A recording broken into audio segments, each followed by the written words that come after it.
What? I didn't answer it. I didn't ask the question.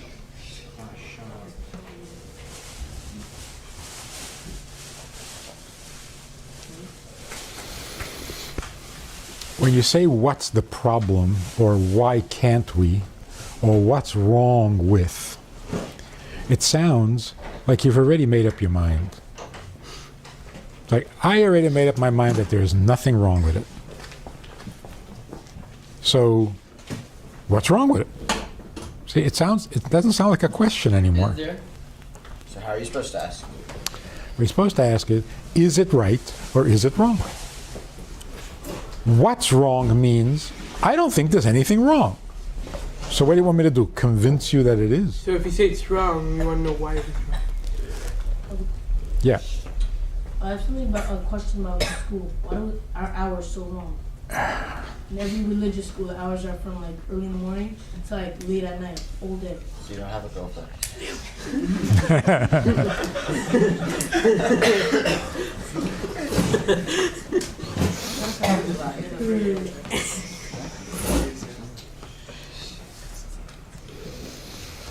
Here's really the problem. If I walk into a building and I have no idea what this building is, I don't know why it was built, I don't know what it was built for, I don't know anything. If I don't know what the building was built for, I'm going to have so many questions. Why does it have 4 floors? Why not 6? Why does it have such a big door? Right?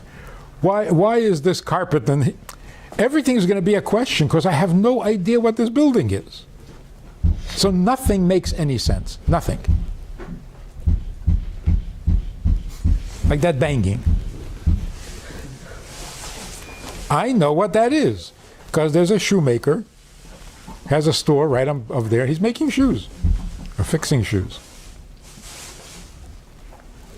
So if I know that there's a shoemaker there, now I understand what the banging is. And if you smell leather, I'll know what the smell is also. He's a shoemaker. If I don't know why I'm here in the first place, then everything is going to be a question. So why can't I do this? Why can't I do that? Why am I here? Why am I not there? Why was I born? Why wasn't I born? Why am I dying? Why am I not? Nothing makes any sense.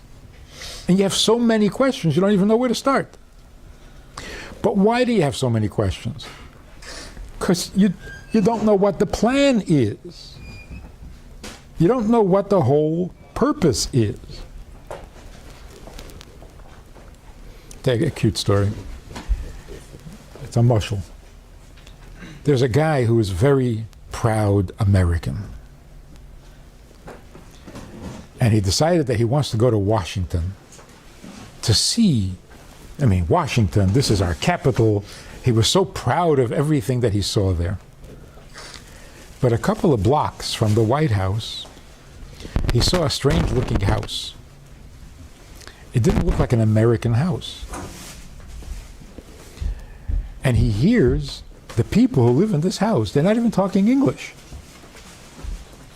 They're speaking some strange language. They come out, and he sees that they're dressed funny.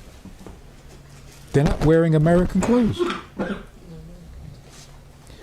So he goes, knocks on the door, and he asks them, do you celebrate the 4th of July? They say, no, we celebrate something else. He said, do you eat hot dogs and hamburgers like we do? They said, no, we have a certain strange fish that we eat. I said, do you know any American songs? You know the Star Spangled Banner? They said, no, we sing our own songs. So he got very angry at them. And he said, you live in America, you take advantage of all the good things that are available in America, you've been here for 10 years, shame on you. You're in America, dress like an American, eat like an American, sing American songs. So they said, excuse me, but This is the Norwegian Embassy. Our reason for being here is to show Americans how Norwegians live. If we ate what you eat and sang your songs and dressed like you and built houses like you, we'd get fired. We wouldn't be doing our job. You say, oh, I'm sorry. You're right. If you walk into a house and you don't know what it is, everything's going to be, why are you singing that song? Why are you eating that? Why are you wearing that? Why did you build your house like this? Everything's a question. But once you find out what the house is, oh, okay, now everything makes sense. You built a Norwegian house, you speak Norwegian, or whatever they speak over there. You sing Norwegian songs, you celebrate Norwegian holidays. Ich verstehe, everything makes sense. What are we here for? What are we here for? If we knew what we're here for, everything would make sense. So when people say, you know, non-religious Jews, why do you have to dress so funny? Can't you dress like everybody else? Yeah, I could. I'd lose my job. If I dress like everybody else, I'll lose my job. I'll get fired. What is your job? Oh, my job is to show the world the Eibishter's way of doing things. Not to do the same thing everybody else does. I'm here to show the world the Eibishter's way. I am his embassy. I'm his ambassador. So if I dress like everybody else, eat like everybody else, and sing like everybody else, I'm out of a job. I'm not doing my job. When we forget what we're here for, everything becomes a question. Look, you walk down the street, every guy's got a girlfriend or two. Just don't tell. Don't tell one girlfriend that there's another one. You know, so why can't I? It's a very good question if you have no job. If you're unemployed and you have nothing to do with your life, good, have a girlfriend. Have two, if you can. Get away with it. Have 3, have 10. What's the difference? If you're not here for any reason, then eat whatever you want. What's the difference?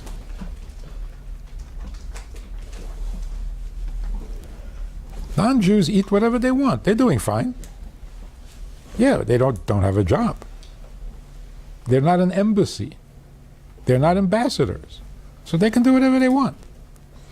And because they do whatever they want, nobody cares. Nobody cares. It's like you're having a question. What's wrong with having a girlfriend? How come nobody stops these guys in the street who have 2 girlfriends? How come nobody stops them and says, why do you have girlfriends? Nobody asks them that.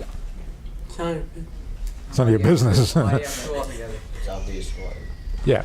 How come you can't find more than 2? Something wrong with you? You're not very popular? How come nobody asks, why do you have a girlfriend? Why do you eat chazer? Why do you dress like a whatever? Nobody asks that. You know why? Because nobody cares. You have a girlfriend, good for you. Who cares? You don't have a girlfriend? Oh, why?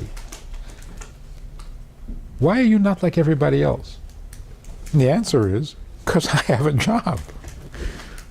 You don't have a job, you can do whatever you want, and nobody cares. Nobody says, wow, I'm really interested. People eat chazer. How come they eat chazer? Nobody cares. They don't eat chazer. Oh, you don't eat chazer. Why? You're different. People take an interest. You're representing something. People want to know. We had in 1976. In 1976, America became 200 years old. So everybody was celebrating their anniversaries. On every store, all of a sudden, it said, since 1986, since 1942. Everybody became very conscious of how old are you? How long have you been? Because the whole America, the United States of America was 200 years old. So when we put up a sukkah downtown in Minneapolis, we put up a sign. And everybody said, in business for 20 years, in business for 60 years, since whatever. We put up a sign. 3,310 years.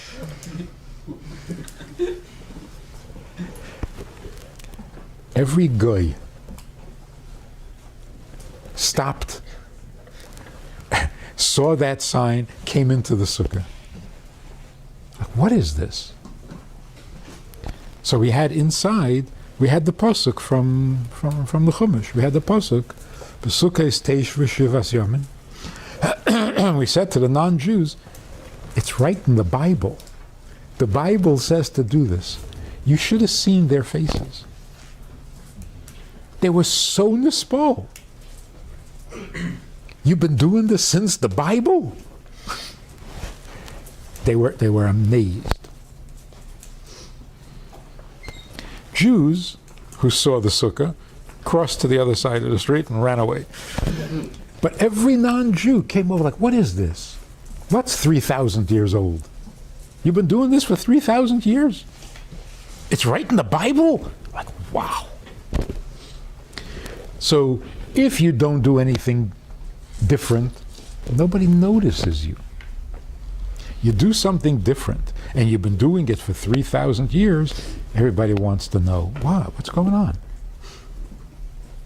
Who are you representing? What are you showing me? What are you telling me?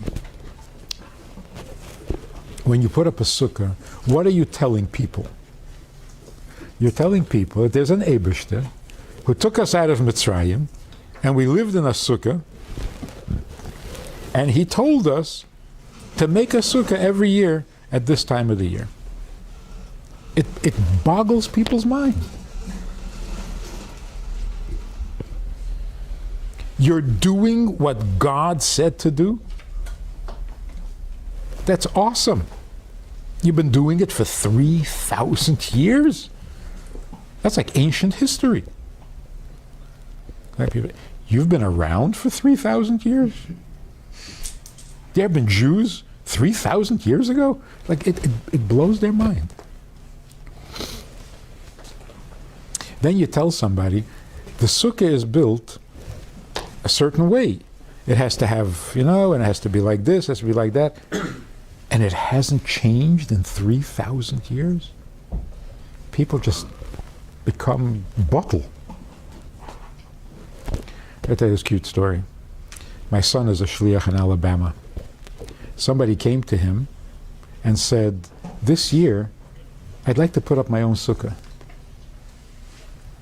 So he gave him the address of the local sukkah companies, and the guy ordered a sukkah, and it was shipped to him. In the middle of Sukkot, the guy had put up his own sukkah, but he came to visit the Chabad sukkah.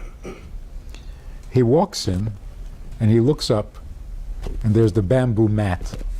He looks up and he says, oh, is that where it goes? He put it on the floor. He thought it was a rug. I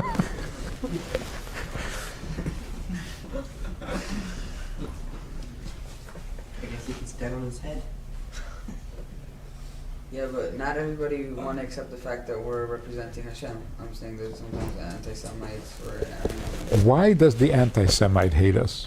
they're jealous. I don't know. Yeah, Because we represent Hashem, and he can't stand We have it. all the money. Huh? Because we have all Yeah, the but money. people do realize us when we are. People realize us, but not in a good way necessarily. Sometimes. Right. Yeah. Yeah. So, tough on them. Too bad.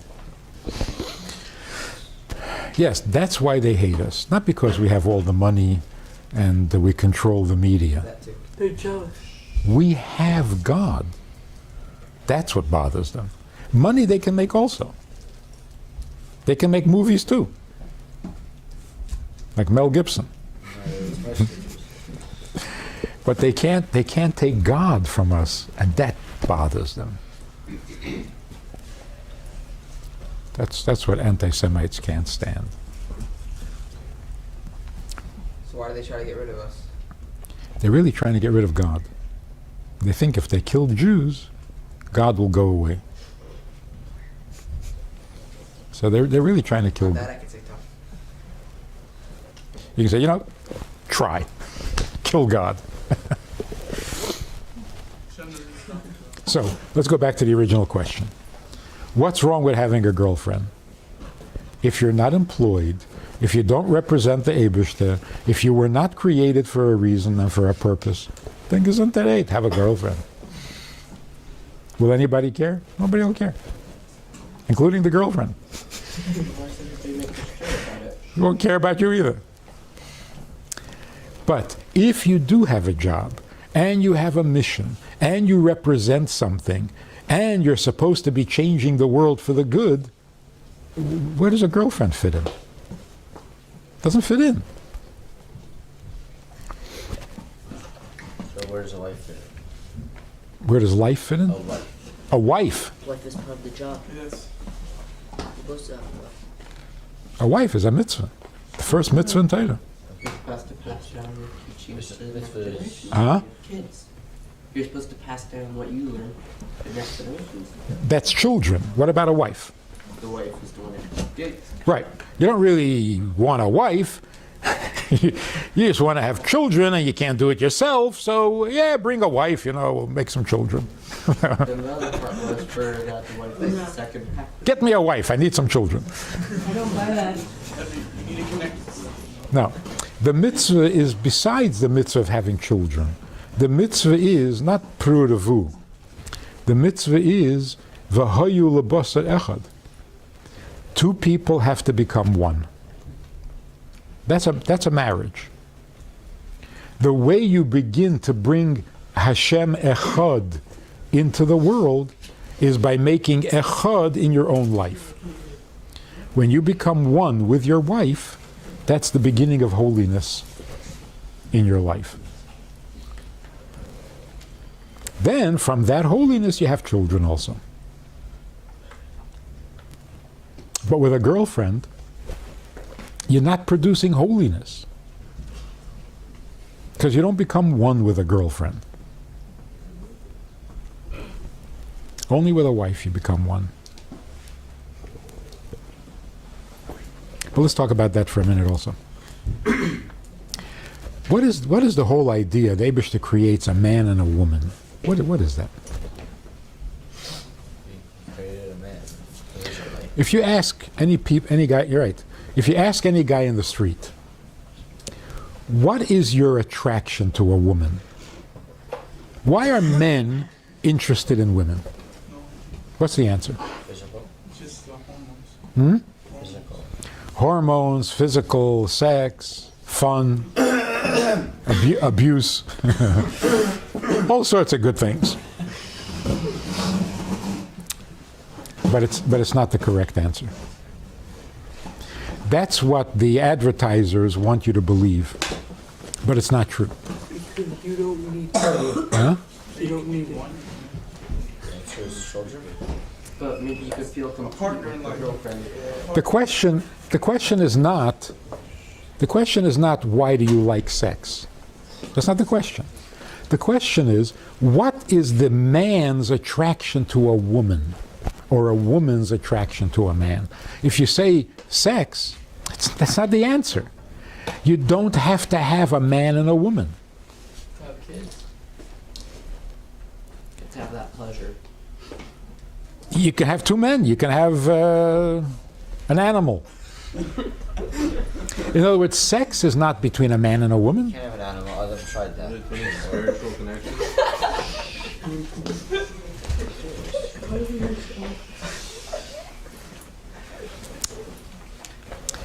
Adam tried it. Yeah, you know the Medrash. Yes. Russia.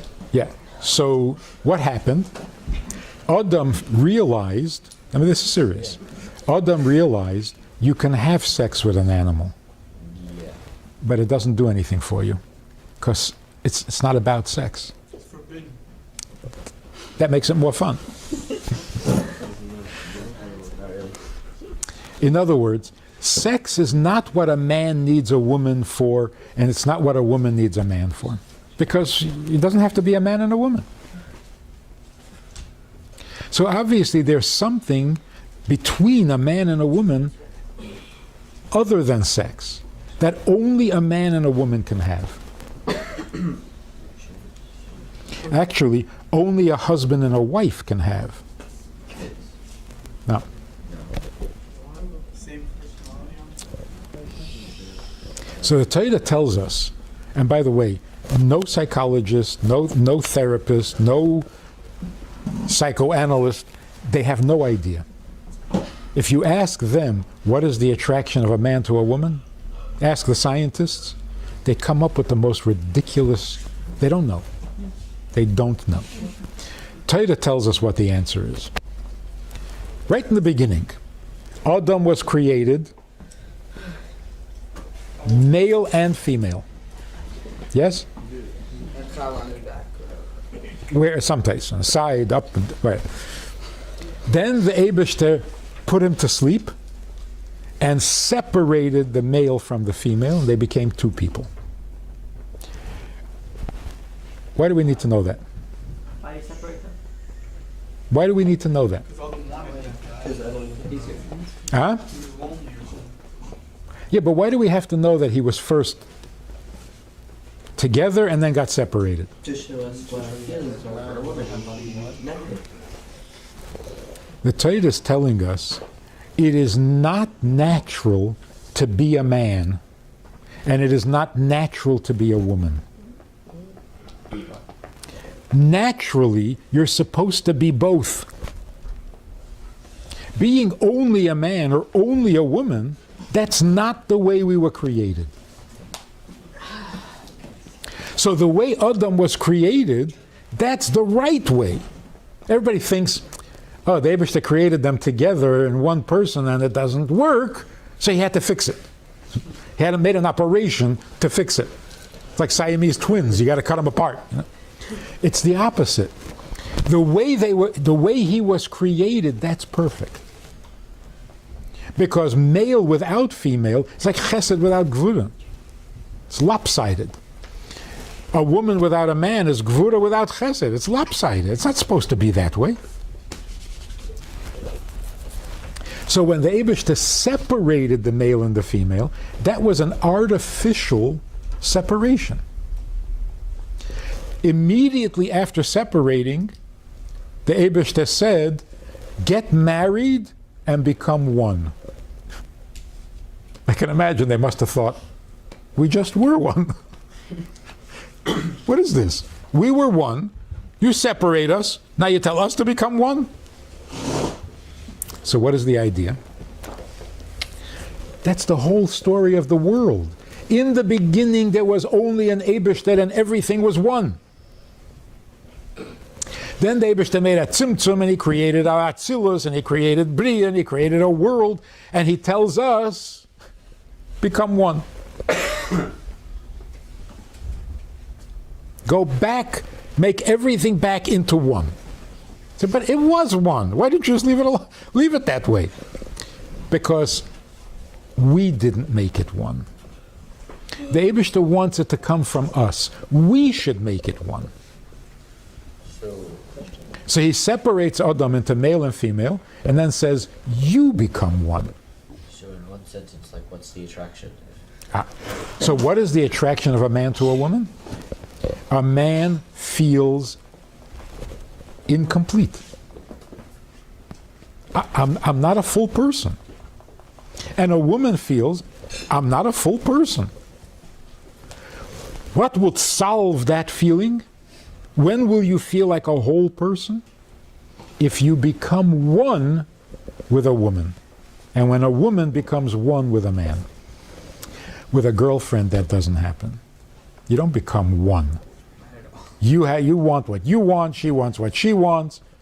You're not becoming one. So people have girlfriends. You know, the whole world, everybody has girlfriends. They date from the time they're 14 to the time they're ready to get married, which is about 28. And they're so used to having a girlfriend that when they marry their wife, They don't know how to deal with it. they treat her like a girlfriend. They find other. They never become one. That's why now the girl or the wife keeps her own apartment, has her own checkbook. They make a prenuptial agreement. Let's get married, and when we get divorced, I'm keeping the house. You're already planning your divorce? You haven't even finished the Sheva brachas yet. She's like, I had my time with you, now just go. Yeah, I mean,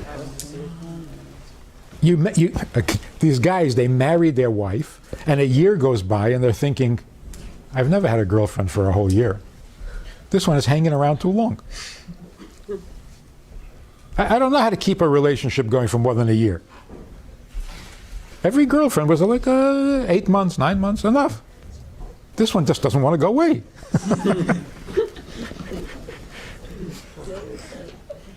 Says Hashem makes a plans out who you're gonna be married to. So how do we know who we're gonna get married to? You don't know. That's why he has to plan it. We just have to let him plan it out and make it happen. But so why does the Torah tell us that we were once one? Tell us how to fix it. Two things. First of all, it tells you why you want to why you feel a need to become one with a woman. Because you want to take something from her? No, you need something. You're not complete.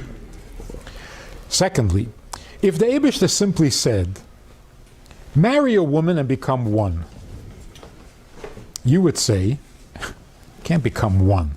Two people can't become one. So the Eibishter says, you were one. By your nature, you are one. So if you get married properly, you can become one. You're just going back to your real nature. That's why it says that a marriage is ruled like 10 years before you're born. 10 years? Before you're born, you saw it. The person that you're supposedly supposed to marry is already find out. Before you're born, the Malach announces who you're going to marry. But when did the Eibishter plan who you're going to marry? When the world was created. Yeah, so why divorce is Before you're born. Huh? Then why if someone gets divorced? Okay, so why do divorces happen? Even though If you have Bechira to become one with your wife, then you must automatically have Get Bechira. married to the what Malcolm saying. One second. If you have the Bechira to become one with your wife, you must also have the Bechira to refuse to become one, even when you're married. If you can't become one, and it starts to become nasty, then it's a mitzvah to get divorced. Say it's our will. Because the whole purpose of getting married is to become one, and here you're tearing each other apart. It's the opposite of what's supposed to happen. What if people get married, like 10 years, get a lot of kids already, and then they get divorced? Because they can't anymore.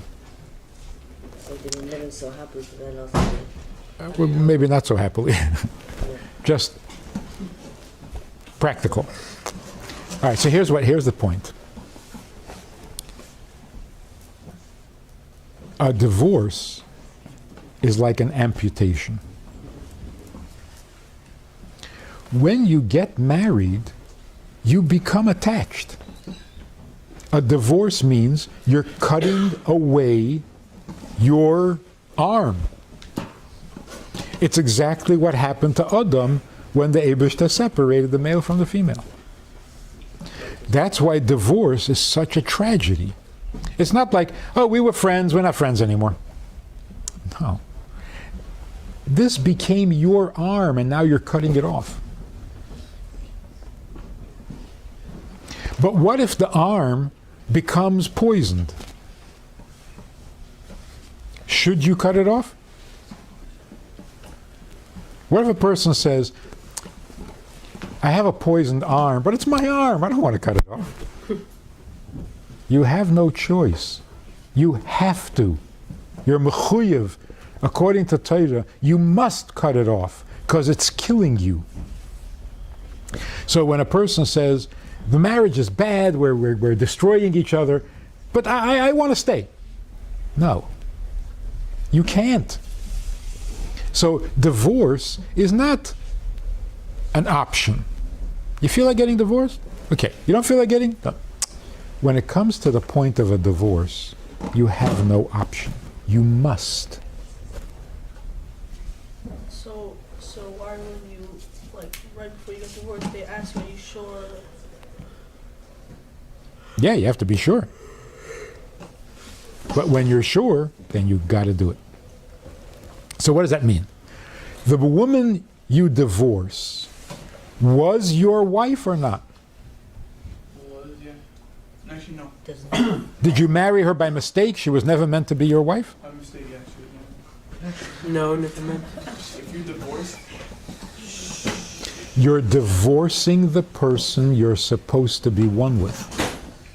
Not a mistake. That's the person you're supposed to be one with. If they're the person you're supposed to be one with, you shouldn't be getting a divorce. Or you shouldn't have the need for a divorce. You're supposed to be one with this person, but You it's have to. but it's too hard. So when you remarry, It's like the Eibishter sometimes asks you to do things that it's too hard. So if someone remarries someone else, they were not supposed to be one with the second person. They were, So they're supposed to be one with both people. yes, but this one first and that one second. So why is it that there's the law that if you don't have children after 10 years of marriage, that you're supposed to divorce your wife? Is that like a sign that you weren't supposed to be together in the first place? No. no. It means you have another mitzvah to do and it's not going to happen. But then you just married her, you just became complete with her, but you just didn't fulfill one thing. That's right. what if you don't want Why to? should that be that you automatically do divorce that? Really, you don't automatically. I mean, the Rebbe didn't get divorced. But if you get divorced, you have to remarry. So you're again doing the mitzvah of marriage, and you're going to have children, hopefully. You said that getting married is like a limb. What happens if the limb goes back? You said like if you get divorced, you couldn't go for limb. What if you have to get married? That's what I'm saying. If a limb goes bad, you have to get divorced. It's not an option. And if the limb is not bad, then you can't get divorced. Not an option. So, a person gets divorced and he says, I was so stupid, I should have never married that person. Don't be ridiculous. No marriage happens by accident. Never, ever. Every marriage, like you said before, every marriage the Eibishter arranges personally. This is the part of your neshama that you have to become one with, because they were once one. So if you get married, that's the right person. But the right person doesn't mean an easy person. What if you met the person you're supposed to be with before early on, and you thought that they were like a little crazy, that like you didn't like that and everything, and you like moved on, got married to somebody else. Then she wasn't meant to be. So they like you. Yeah, so there's never a mistake. There are no mistakes. Now people say, can I lose my bashert? That sentence doesn't make any sense.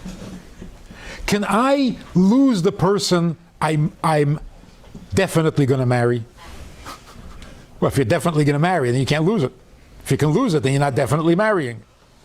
So when you say bashert, bashert means it has to happen. Say, yeah, but I wasn't in the mood. You can't ruin what's bashert. So if you thought you wanted to marry some woman and you didn't marry her, she's not the bashert. So, well, I should have. No, you shouldn't have. If that was the one you would have been married to You have her. to learn to work with it. I'm saying once you get married, it doesn't mean you can just sit down. And Exactly. That's going to lead to a divorce. Exactly. The person you're supposed to be married to doesn't mean it's going to be a picnic. Like, you're supposed to keep Shabbos. But what if you live in Russia under Stalin? Keeping Shabbos ain't going to be no picnic. What happens if you're drunk? And If you're drunk, And then you get married? Like you're wasted? Like woke up in the morning and you're married? They went to Las Vegas and got a quick. It's not a kosher marriage. If you get a person a ring, is that supposed to be the one to be one with? Or is that an accident? I think it's happened many times. People got married when they were drunk and then they woke up and realized what they did. What happens then, according to the law, you have to stay drunk. How should the kids deal with it? That's a good question. No, if you Just fights. if you give a woman a ring when you're drunk and you don't have witnesses, then it's not a marriage. Usually they have witnesses. If the witnesses say, yes, I saw you give her a ring when you were drunk, then they're not witnesses. They're not testifying to a marriage, they're testifying to a drunk. But how do the children handle it? Imagine a mother says to her child, I should never have married your father. It's a terrible mistake. I don't know what I was thinking. I should never have married your father. What does the child feel? Bad because You mean You don't have to be married to have a kid. So. I'm the mistake of your mistake? Is that where It's like I'm mistake, Ben mistake? No, because you didn't say you were the mistake. You just said that he was the mistake. Which Let's means, say you make a bad investment. And then you lose half of your money. And because you lost so much money, you feel so bad, you decide you're going to change over your life. And then you become a billionaire. So you say, I should have never made that investment, but now that it happened, good things came out of it. right, that's like saying, wait, let's use that example. That's like a mother saying, I married your father and I had you. That was a mistake. I'm going to marry another guy and I'm going to have really good kids. Thank you very much. So it can't be that a marriage was a mistake because then the children would be a mistake. That's ridiculous. It can't be.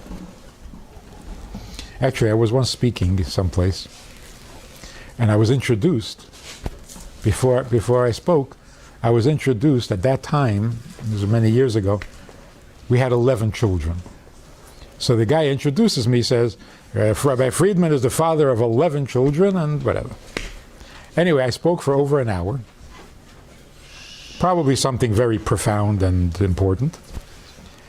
And I finished speaking, this woman raises her hand and she says, 11 children? Like she didn't hear a word after that introduction. I was like, wait. 11 children?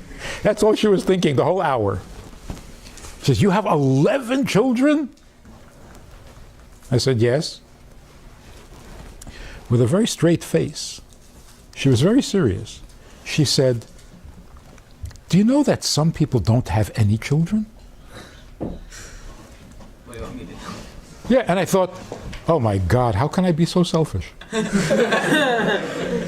I take 11 and leave others with nothing? My mother taught me to share. But only for a second. After a second, I thought, no, you can't have somebody else's children. Can you? But if I married the wrong woman, hey, I had the wrong children. If she wasn't supposed to be my wife, then you're not supposed to be my children. It's insane. It can't be that you marry the wrong woman. Just like it can't be that your mother was not supposed to be your mother. It was a mistake. It's ridiculous. But if a person can have children, does that mean it's a mistake or is it something wrong? Can't have children? Yeah. That's very sad. It's a medical. Is it? Yeah. What about when your spouse dies? Isn't that like a part of you is dying? How can you just remarry? Part of you has died. When a neshama gets divided, like how did Yaakov have Rachel and Leah? Who was his wife? What does that mean? Yeah. Leah was married to him by a trick. When a neshama gets divided, you know, we say it's the other half of your soul. It's not half. It's another part of your soul. A soul can get divided into 10 parts. This one is mainly chesed, this one's mainly gvura, this one's mainly... So one neshama can have 10 parts. One neshama can have 10 spouses. Yes. I don't know why you would want to, but you could. So what happens when one spouse either dies or is divorced? Who do you remarry? If he died, Another part of your soul that is also related to your past wife. Because your soul divided into 1 part male, 2 parts female.